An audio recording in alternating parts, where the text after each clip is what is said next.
අයිබෝන් දරුවනේ. ඉතින් අද මම ඕගොල්ලන්ට කිව්වා වගේ අපේ වැඩසටහනේ පළවෙනි වීඩියෝ එක මේ විදිහට රිලීස් කරන්න බලාපොරොත්තු වෙනවා.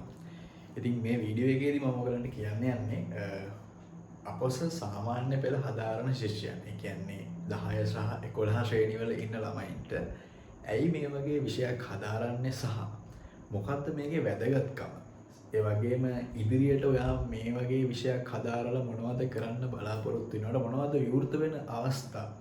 අන්න ඒ වගේ දේවල් ගැන පොඩි දැනුවත් කිරීමක් කරන්න සහ මේ කියන ව්‍යාපාර අධ්‍යයනය සහ ගිණුම්කරණයේ විෂය නැත්නම් කොමර්ස් කියන සබ්ජෙක්ට් එක ඇතුලේ ඔයාට ටච් කරන්න තියෙන ඒරියාස් මොනවද? ඒ කියන්නේ ඔයා මොනවද මේ විෂය ඇතුලේ ඉගෙන ගන්න දේවල්?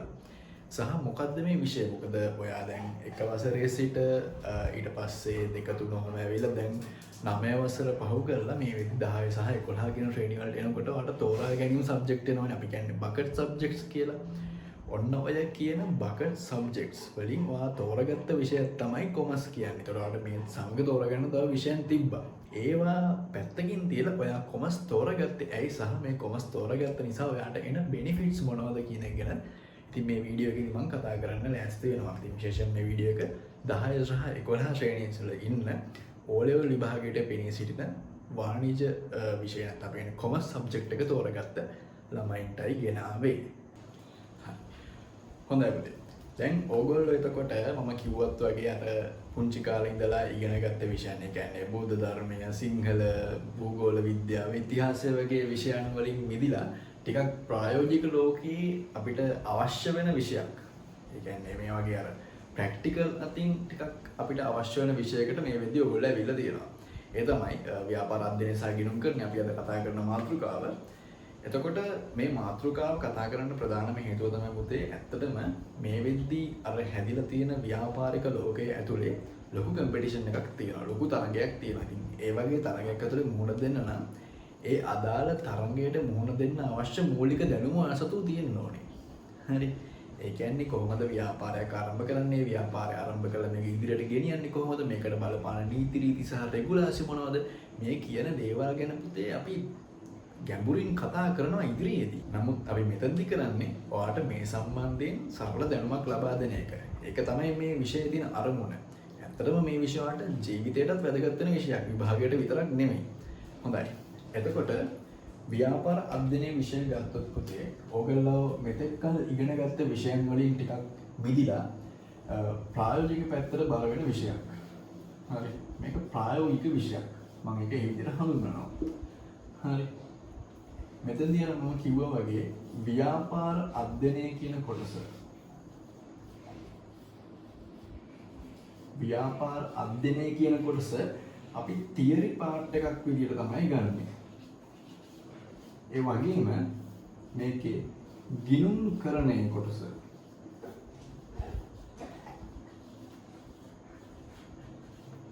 අපි ගන්නෙ accounting පාර්ට් එක මේකේ ඇවිල්ලා පොඩි මැතමැටිකල් මුහුණුවරක් ගත්ත, ඒ කියන්නේ ගණිතමය මුහුණුවරක් ගත්ත කොටසක්. හරි. ඔය දෙක ගැන තමයි අපි කතා කරන්නේ. ඒකට ඔයගොල්ලන්ගේ විෂය නිර්දේශය ගත්තොත්, ඔයගොල්ලන්ට තියෙන විෂය නිර්දේශය ගත්තොත් පුතේ මේ වෙනකොට ව්‍යාපාර අධ්‍යයනය කියන්නේ තියරි පාර්ට් එක ආවරණය කිරීම සඳහා පාඩම් 3ක් තියෙනවා ඔයගොල්ලන්ට. අනිකුත් පාඩම් 9ම ඔයගොල්ලන්ට තියෙන්නේ මෙන්න මේ ගණිතමය කොටස මූලික කරගෙන. ඒකට ඔයගොල්ලන්ට පේනවා ඔයගොල්ලන්ගේ සිලබස් එකේ වැඩි බර තැබීමක් තියලා තියෙන්නේ මෙන්න මේ ගණිතමය කොටසට කියලා. පැහැදිලිද? හරි. එතකොට දැන් මම එන්න හදන්නේ ඔයගොල්ලන්ගේ සිලබස් එකේ ඔයගොල්ලන්ට මේ කියන ව්‍යාපාර අධ්‍යයනය කියන විෂයට ආවරණය කරන්න තියෙන පාඩම් මොනවද කියලා ඔයගොල්ලන්ට පොඩි දැනුමක් ලබා දෙන්න. මම හිතන්නේ මේ වෙද්දිත් ඔයාගේ අච්චු පොත නැත්නම් පෙළ පොත බලලා ඇති මොනවද ඔයාලට ආවරණය කරන්න තියෙන්නේ කියලා. ඒවා මම සරලව මෙතනදී කියලා දෙනවා. අපි මේ හැම ඒකකයකටම ඔයාලට වීඩියෝ එකක් ගේන්න බලාපොරොත්තු වෙනවා. ඔයාලට 100% දැනුම ලබා දෙන්න මේ හැම වීඩියෝ එකකින්ම.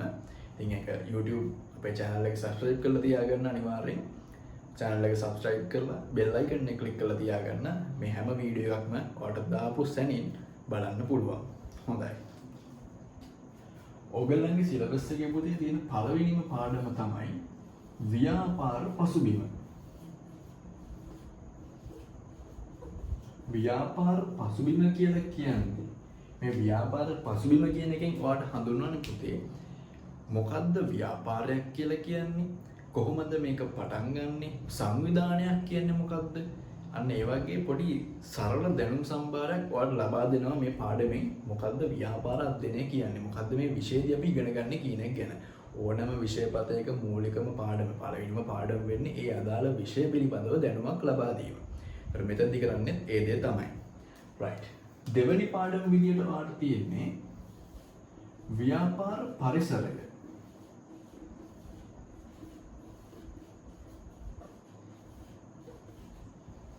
ව්‍යාපාර පරිසරය කියන්නේ පුතේ අපි මෙතනදී ව්‍යාපාරයකට බලපාන බාහිර සහ අභ්‍යන්තර පරිසර සාධක ගැන කතා කරනවා. ඒ කියන්නේ කොහොමද ව්‍යාපාරයේ අභ්‍යන්තර පරිසරය ව්‍යාපාරික කටයුතු වලට බලපෑම් කරන්නේ. ඒ වගේම ව්‍යාපාරයේ බාහිර පරිසරයෙන් එල්ලවෙන අවස්ථාවන් සහ තර්ජන මොනවද? මෙතනදී අපි ලස්සන විශ්ලේෂණයක් කරනවා ශදු අත විශ්ලේෂණය කියලා. ශක්තියින් දුර්වලතා අවස්ථා තර්ජන. ඒ හැම දෙයක්ම ඔයාලට මම A to Z මුල සිට අරගෙන එනවා. එතකොට අපි මේ පාඩමේදී කියන්නේ මොකද්ද ව්‍යාපාරික ක්‍රියාවලියට බලපාන බාහිර සහ අභ්‍යන්තර සාධක. හොඳයි. තුන්වෙනි ඒකකයේ විදියට අපි ඉගෙන ගන්නවා ව්‍යාපාර සංවිධාන. ව්‍යාපාර සංවිධාන කියන එකෙන් පුතේ අදහස් කරන්නේ සරලම අදහස තමයි මේ වෙනකොට මේ ලෝකයේ බිහි වෙලා තියෙන ව්‍යාපාර වර්ග මොනවද කියලා. එතකොට ඔයාලට මෙතනදී ගැටලුවක් එන්න පුළුවන් මොන වගේ ව්‍යාපාර වර්ගද ඇත්තේ කියලා. මේක පුතේ අපි ඇත්තටම වර්ගීකරණය කරන්නේ ඕනර්ෂිප් එක මත. ඒ කියන්නේ අයිතිය මත. හරි. එතකොට තනි පුද්ගලයෙක්ට අයිති ව්‍යාපාර අපි හඳුන්වනවා තනි පුද්ගල ව්‍යාපාර කියලා. එතකොට අයිතිකරුවන් දෙකත් 20ත් අතර සිටින ව්‍යාපාර අපි හඳුන්වනවා හවුල් ව්‍යාපාර නැත්නම් පාර්ට්නර්ෂිප් කියලා. එතකොට උදේ අයිතිකරුවන් එකත් හෝ ඊට වැඩි සිටින සීමිත සමාගම් ගැන අපි කතා කරනවා. මෙන්න මේ දේවල් ගැන නිවැරදි දැනුමක් ලබා දෙන්න මම කියනවා ඔයගලන්ට මේ YouTube channel එකත් එක්ක රැඳිලා ඉන්න කියලා. හොඳයි. එතකොට ඒක ගැන අපි කතා කරන්නේ මේකේ. ඒවට බලපාන නීති රෙගුලාසි මොනවද? ඒවට බලපාන නීතිමය පැතිකඩ මොනවද? ඒ වගේ සියලුම දේවල් අපි මෙන්න මේ ව්‍යාපාර සංවිධාන කියන එකකෙහිදී ඔයාලට ගෙනෙන්න බලාපොරොත්තු වෙනවා. හරි. ඔයාගේ විෂය පතේ තියෙන නැත්නම් විෂය නිර්දේශයේ තියෙන සිද්ධාන්ත පාඩම් තුන තමයි පුතේ මේ. ඔයාලට තියරි කොටස මෙතනින් අවසන් වෙනවා. හැබැයි ඔයාලට තවදුරටත් ව්‍යාපාර අධ්‍යයනය ඉගෙන ගන්න අවශ්‍ය නම් ලොකුවට ඉගෙන ගන්න ඕන නම් ඔය අනිවාර්යෙන් වාණිජ්‍ය විෂය ධාරාව තෝරගන්න. මේක හරිම ඉන්ටරෙස්ටිං පාඩමක්. ඉතින් ඒ නිසා ඔයාලට තවදුරටත් මේ සම්බන්ධව ඉගෙන ගන්න ගොඩාක් දේවල් තියෙනවා පුතේ. අලෙවිකරණය, කළමනාකරණය වගේ දේවල්. අපි 11 වසර සිලබස් එකේදීත් මේ සම්බන්ධව කතා කරනවා. දැනට මේ 10 වසර ළමයින්ගේ සිලබස් එක මම කියන්නේ. ඒතකොට 11 වසරේදී ඔයාලට අලෙවිකරණය කියන්නේ මොකද්ද? කළමනාකරණය කියන්නේ මොනවද කියලා මේ දේවල් ටික ඉගෙන ගන්න පුළුවන්. ඉතින් 10 වසර ළමයින්ට තියෙන මේ ටික විතරයි. ඒතකොට 11 වසරේදී වීඩියෝස් අපි අරන් යනවා ඉස්සරහට. ඒ වීඩියෝස් වලදී අපි කතා කරනවා තවදුරටත් පාඩම් පිළිබඳව. මේ වගේම දිගහැරුමක් තමයි පුතේ ඔයාලට අපොස උසස් පෙළ විභාගයේ වාණිජ්‍ය අංශයෙන් ලියනවා නම් ව්‍යාපාර අධ්‍යයනය කියන විෂය යටතේ හම්බෙන්නේ. හරි. හොඳයි. එතකොට මේ තුන ඔයාලට දැනට තියෙන සිද්ධාන්ත පාඩම් තුන. ඔය සිද්ධාන්ත පාඩම් ඉවර වෙනකොට පුතේ ඔයාලට තව හැඳින්වීමක් එනවා. ඒ හැඳින්වීම තමයි ගිණුම්කරණය හැඳින්වීම. හරි. එතකොට හතරවෙනි පාඩම් විදියට අපිට එනවා ගිණුම්කරණය හැඳින්වීම. ගිණුම්කරණය හැඳින්වීම.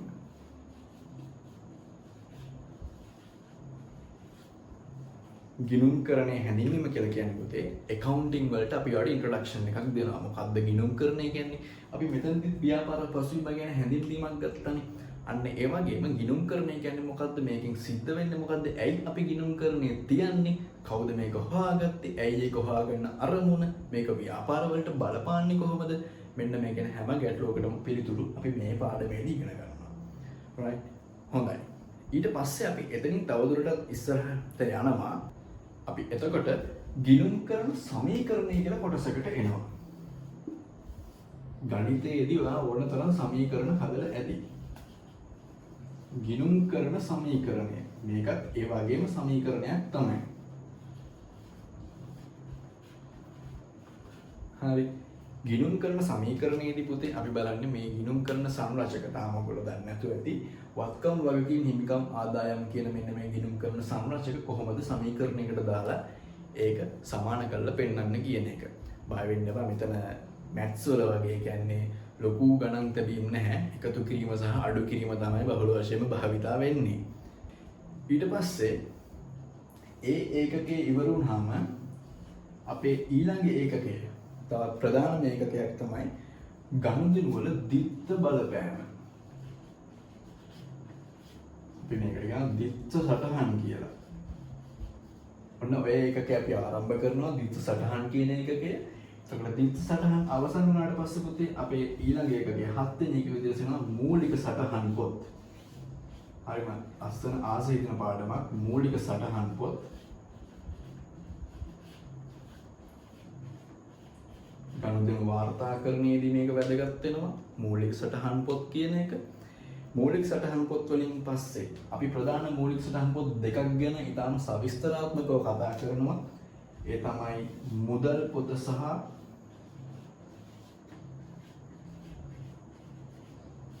සුළු මුදල් පොත.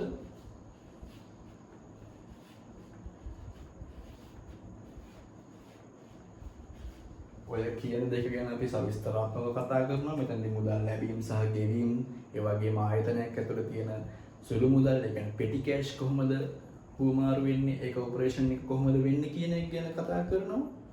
ඊට අමතරව පුතේ අපි කතා කරනවා බැංකු සැසඳුම්. තවත් වැදගත් හරිම ආසයි දෙන පාඩමක් බැංකු සැසඳුම්. අපි බැංකු ගිණුම් හදනකොට මේක භාවිතා වෙනවා. බැංකු සැසඳුම් ගැන කතා කරනවා. එතකොට බැංකු සැසඳුම් කියන එක ගැන කතා කරාට පස්සේ කියන්නේ බැංකුවත් ව්‍යාපාරයත් අතර තියෙන සම්බන්ධය ගැන කතා කරාට පස්සේ අපි එනවා තවත් ලස්සන මූලික සටහන් පොත් දෙකකට. ඒ තමයි ගැනුම් ජර්නලය සහ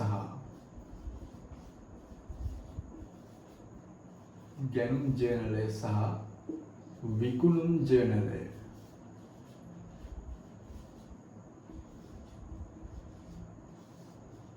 මේක ජර්නලය. හොඳින් ජනේලය කියලා ලියන්න එපා. මේක ජර්නලය. විකුණුම් ජර්නලය සහ ගැනුම් ජර්නලය ගැන කතා කරන්න තියෙනවා. ඊට පස්සේ ඒ ඒකකයේ ඉවර වුණාම අපි එනවා අපේ තවත් ප්‍රදගත් ඒකකයක් ශේෂ පිරික්සුම ගැන කතා කරන්න.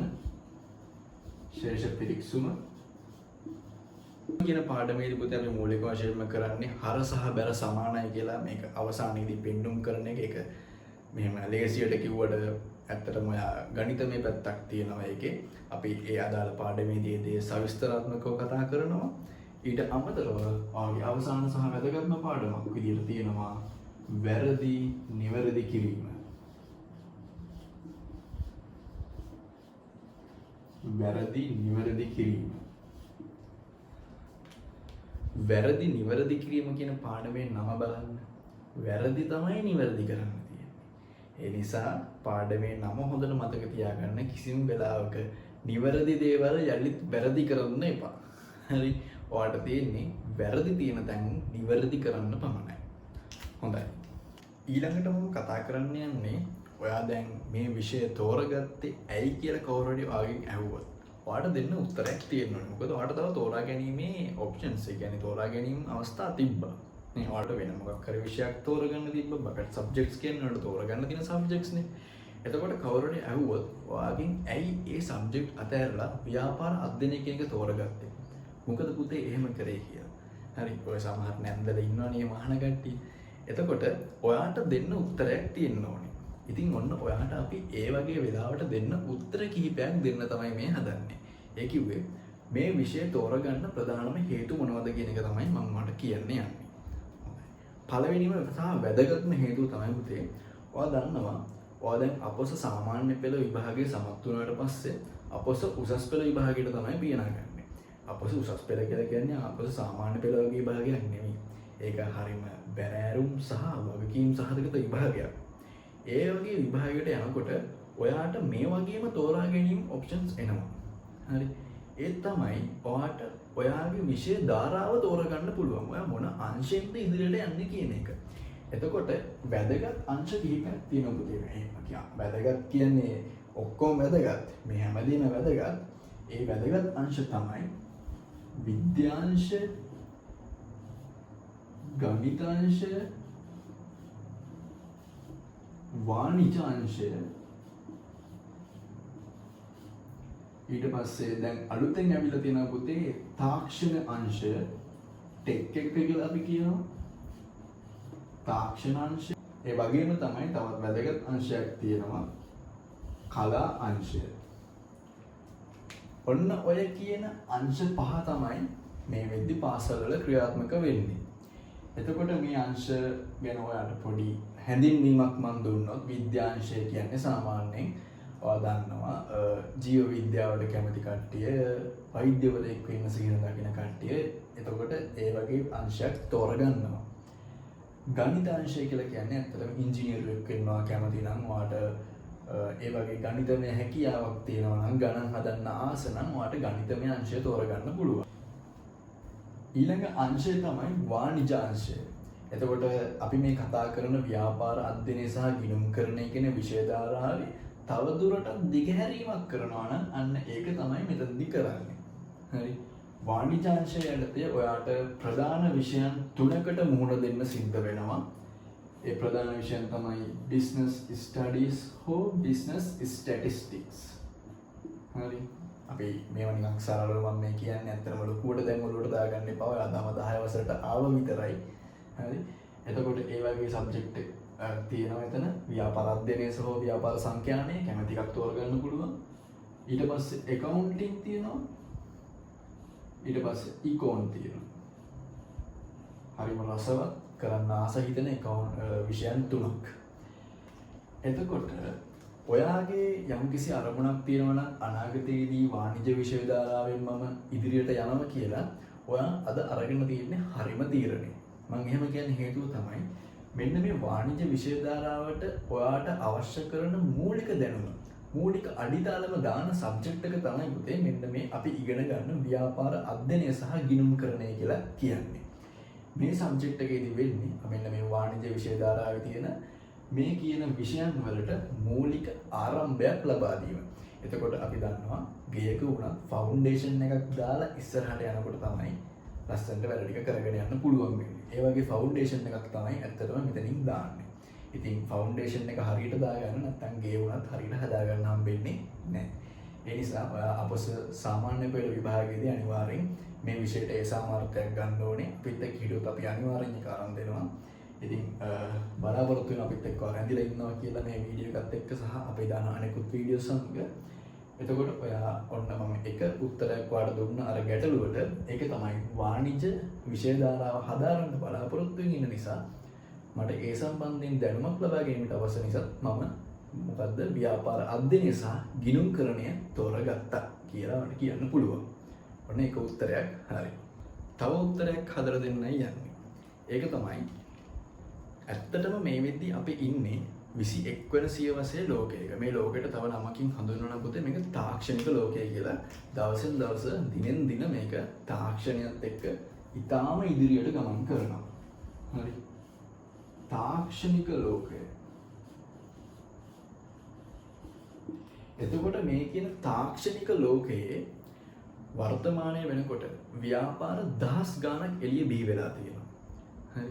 එතකොට ඔයාට කවදා හරි දවසක අවශ්‍ය නම් ඔයාගේ නම බ්‍රෑන්ඩ් එකක් කරගන්න, ඔයාව මාකට් කරන්න එළියේ, ඔයාගේ නමින් ව්‍යාපාරයක් පටන් ගන්න. ඔයා තීරණය කරලා අරගෙන තියන්නේ හරිම ඩිසිෂන් එක තමයි. ව්‍යාපාර අධ්‍යයනය කියන විෂය ඉගෙන ගත්තාම ඔයාලට මේ සම්බන්ධව අවශ්‍ය කරන සියලුම දැනුම ලබා ගැනීමට හැකියාවක් හම්බ වෙනවා. කොහොමද ව්‍යාපාරයක් ආරම්භ කරන්නේ?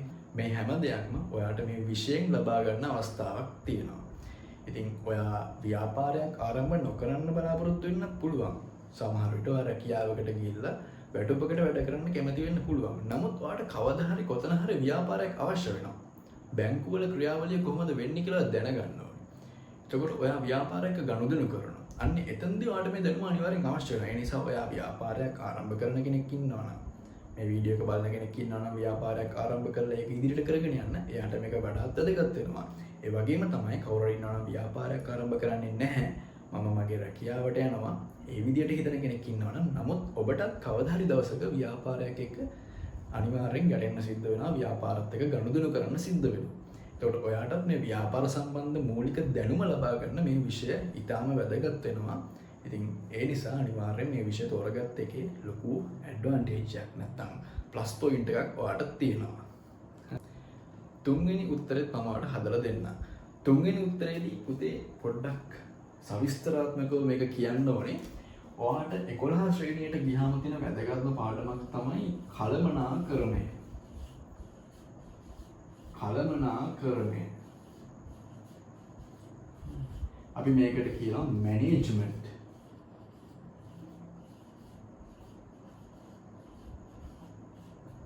මැනේජ්මන්ට්. එතකොට ඔයාලට තව ඉදිරියට අපේ වීඩියෝස් බලාගෙන යද්දි තේරෙයි කළමනාකරුවෙක් නැත්නම් මැනේජර් කෙනෙක් වෙන්න, ව්‍යාපාරික මැනේජර්ස්ලා කවුද, ඒගොල්ලෝගේ මොකද්ද වගකීම, ඒ වගේ දේවල් ඔයාලට ඉගෙන ගන්න පුළුවන්. ඊට අමතරව මට කියන්න තියෙන්නේ මෙතනින් කළමනාකරන උපාය මාර්ග ක්‍රම ඔයාලට කියලා දෙනවා. ඒවා රැකියාවට වගේම ඔයාගේ පෞද්ගලික ජීවිතයටත් ඔයාලට යොදා ගැනීමට හැකියාවක් තියෙනවා. එතකොට කොහොමද තමන්ගේ වැඩ කටයුතු නිසි පරිදි කළමනාකරණය කරගන්නේ? ටයිම් එක කොහොමද කළමනාකරණය කරන්නේ? Time management. ඒ වගේ වැදගත් සිද්ධාන්ත මේ පාඩමේදී ඔයාලට කියලා දෙනවා. මේවා විභාගයට විතරක් නෙවෙයි පුතේ, අනාගතයේදී ඔයාගේ ජීවිතේටත් වැදගත් වෙනවා මේ කළමනාකරණය කියන සංකල්ප වගේ දේවල්. අනිවාර්යයෙන්ම ඒ නිසා මේ පාඩම් එක රැඳිලා ඉන්න ඕනේ. මේවා විභාගෙන් නවතින පාඩම් නෙමෙයි. සමහර සබ්ජෙක්ට්ස් තියෙනවා විභාගෙන් නවතිනවා. ඒක විභාගෙන් ඉවරයි. රිසල්ට් එක ආවම එතෙන්දී ආයි ඉදිරියේ ජීවිතේදී ඒක වැදගත් වෙන තැනක් පේන්නේ නැහැ. නමුත් ව්‍යාපාර අධ්‍යයනය කියන විෂය වල අනිවාර්යයෙන්ම ඔයාගේ ජීවිතේ කවදාරි දවසක අනිවාර්යයෙන්ම ඕන වෙන සබ්ජෙක්ට් එකක්. එතකොට මේ කළමනාකරන වගේ කියන සංකල්පත් එක්ක අනිවාර්යෙන් සම්බන්ධ වෙලා ඉන්න එක වැදගත් වෙනවා කියලා මට හිතෙන්න ඕනේ. ඊළඟට කතා කරන්න යන සංකල්පය ගැන නම් එක හෙලාම එකඟ වෙන්න ටිකක් අමාරුයි. හරි. එතකොට මේ සංකල්පය තමයි ඔයගේ ඊළඟ හතරවෙනි උත්තරේ මේ හදලා දෙන්නේ මම. එතකොට මේකට ඍජුවම එකඟ වෙන්න නම් ටිකක් අමාරුයි. නමුත් අපි නිකන් කට්ටිය කියන විදිහට කිව්වොත් ව්‍යාපාර අධ්‍යයනය සහ ගිණුම්කරණය කියලා කියන්නේ පුතේ අනිත් විෂයන් එක්ක සසඳලා බලද්දී ඊටාම පහසුවෙන් ඒ සාමර්ථ්‍යයක් ලබා ගන්න පුළුවන් විෂයක්ලු. ඒක මෙහෙමයි. ඔයා නිවැරදිව වැඩ ටික කරොත්, අපි දෙන වැඩ ටික නිවැරදිව කරොත්, මොකද මේක සම්පූර්ණ වීඩියෝ එකක් වුණාට මම මේ වීඩියෝ එක ඇතුළේ ඔයාලට කරන්න හෝම්වර්ක් සහ වැඩ කටයුතු දෙනවා. ඒ වගේම වීඩියෝ එක බලලා ඔයාලට යම්කිසි දෙයක් තේරුණා නම් මෙතනින් දෙයක් ලැබෙනවා කියලා මගේ පෞද්ගලික පන්ති වලටත් ඔයගලන්ට සහභාගී වෙන්න පුළුවන්. ඒ සම්බන්ධ විස්තර මම හැම වීඩියෝ එකකම අන්තිමට දානවා. ඒකට ඒවත් එක ඒකේ තියෙන නම්බර්ස් වලට කතා කරලා ඔයාලට මගේ පන්ති වලට සහභාගී වෙන්න පුළුවන්. ඉතින් එතකොට මේකේ පහසුවෙන් ඒ සාමර්ථ්‍යයක් ගන්න පුළුවන් කියන එකනේ දැන් මෙතන ගැටලුව. ඔයා අනිවාර්යෙන් ඕනම විෂයක පුතේ ව්‍යාපාර අධ්‍යයනය සහ ගිණුම්කරණය කියන්නේ කොමර්ස් සබ්ජෙක්ට් එක විතරක් නෙමෙයි, ඕනම විෂයක නිවැරදිව කරුණු ටික දැනගෙන තමන්ගේ නෝට් එකක් හදාගෙන මයින්ඩ් මැප් එකක් හදාගෙන පාඩම් වැඩ කටයුතු ටික නිසියානුකූලව ක්‍රමානුකූලව කරොත් ඔයාට මේ සබ්ජෙක්ට් එකට විතරක් නෙමෙයි, ඔයා කරන සබ්ජෙක්ට්ස් 9ටම ඒකක් දාන්න පුළුවන්. හරියට තිතට වැඩ ටික කරොත් ඒක අයිලන්ඩ් රෑන්ක් එකක් දක්වා අරන් යන්නත් ඔයාට හැකියාව තියෙනවා. ඉතින් රැඳිලා ඉන්න අර පහසුවෙන් ඒ සාමර්ථ්‍යයක් දානවා කියලා නිකන් ඉඳලා බෑ. වැඩ කරන්න ඕනේ. වැඩ කරොත් ඕන සබ්ජෙක්ට් එකකට වඩා ඒ සාමර්ථ්‍යයක් දාගන්න පුළුවන්. ඉතින් රැඳිලා ඉන්න අනිවාර්යෙන් අපි ආවේ ඒ සාමර්ථ්‍යයක් දක්වා අරන් යනවා. ඉතින් ඔයාගේ පළවෙනි ඒකකය, ඔයාගේ විෂය ධාරාවේ තියෙන පළවෙනි ඒකකය ව්‍යාපාර පසුබිම, බිස්නස් බෑග්ග්‍රවුන්ඩ් එක ගැන කතා කරන ඒ පළවෙනි ඒකකය අපි ඊළඟ වීඩියෝ එකෙන් ඔයාට අරගෙන එනවා. එතෙක් රැඳිලා ඉන්න කියලා ආරාධනා කරනවා. අපි නුදුරු අනාගතයේම මේ සටන, මේ සංග්‍රාමය ආරම්භ කරන්නයි හදන්නේ. එතකොට ඔයාට පළමු පාඩමේ සිට අවසාන පාඩම දක්වා සියලුම පාඩම් සවිස්තරාත්මකව මේ විදිහට ඔයාගේ ළඟටම ගෙනත් දෙන්න තමයි අපි බලාපොරොත්තුව. ඉතින් නිබන්ධනයකුත් හැදෙනවා. ඒක PDF එකක් ආකාරයෙන් ඔයගලන්ට දෙන්න තමයි මම හිතාගෙන ඉන්නේ. ඒක වර්ක් බුක් එකක් විදිහට යන්නේ. ප්‍රශ්න සහ උත්තර තියෙන විදිහට. ඉතින් රැඳිලා ඉන්න අපි ලොකු ප්‍රොජෙක්ට් එකක්, ලොකු ව්‍යාපෘතියක් ආරම්භ කරලා තියෙන්නේ ඔයගලන්ගේ ඒ හදන වැඩපිළිවෙලට. ඉතින් ඊළඟ වීඩියෝ එකෙන් හම්බෙන බලාපොරොත්තුෙන් මම ඔයගලන්ගෙන් සමු ගන්නවා. හම්බෙමු ඊළඟ වීඩියෝ එකෙන්. ආයිබෝවන්.